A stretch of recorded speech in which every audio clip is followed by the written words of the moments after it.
आजकल गरीब से ज्यादा अमीर लोग रो रहे हैं, क्योंकि आजकल बुरा हाल एयरपोर्ट का है, बस स्टैंड और रेलवे स्टेशन का नहीं है।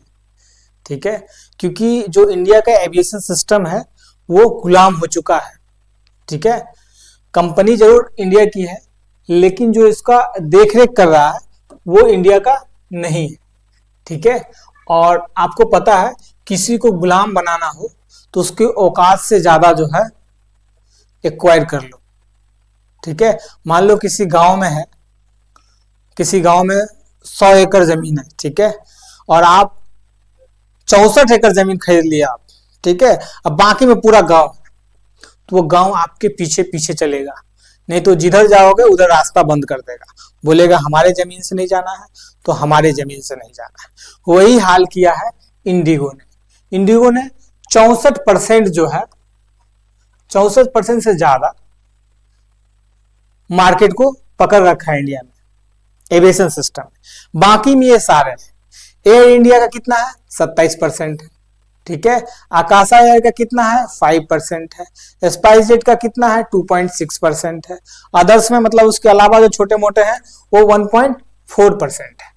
ठीक है, तो जो एविएशन सिस्टम का मिनिस्टर है श्री राम मोहन नायडू, ये ऐसा नहीं मूर्ख आदमी है या अनएडुकेटेड है, बीटेक कर रखा है इलेक्ट्रिकल में, साथ में फॉरेन से इन्होंने मास्टर डिग्री भी किया है, और इनके पास टैलेंट भी है, बट कुछ मजबूरी भी है। ठीक है, जैसे पार्टी फंड हो गया या अपने कुछ खर्चे हो गए महंगे महंगे, तो वो सब कौन देता है? यही उद्योगपति लोग देते हैं।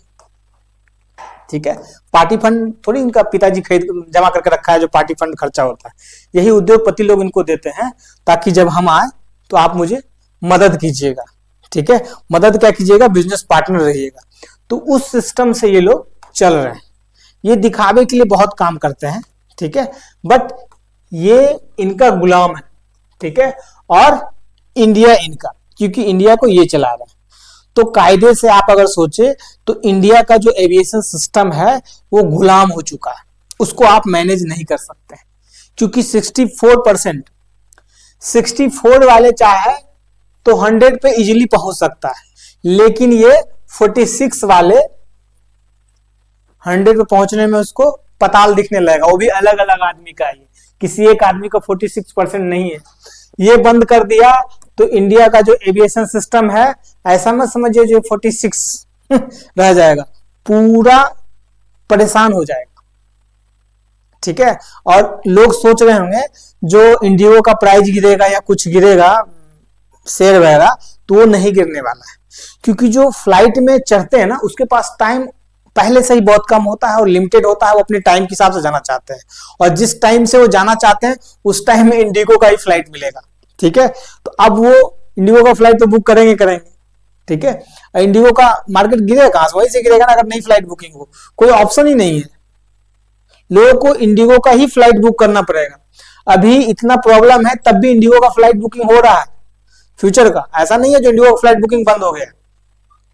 ठीक है, तो आपको अगर लग रहा है जो इंडिया जो है आजाद है, तो आप गलत फहमी में। ऐसे ऐसे कई सारे सेक्टर हैं जिस सेक्टर में इंडिया जो है सो गुलाम हो चुका है।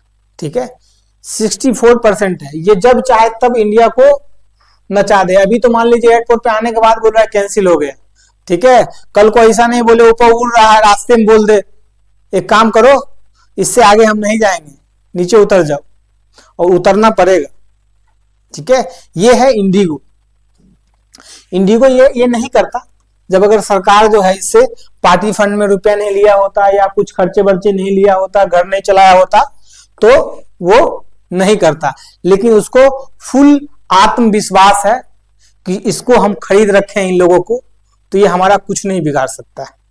ठीक है, तो इस बात का आप ध्यान रखें, जब भी आप आगे चले, पहला कदम रखें या दूसरा कदम रखें, अपने भरोसे पे रखें।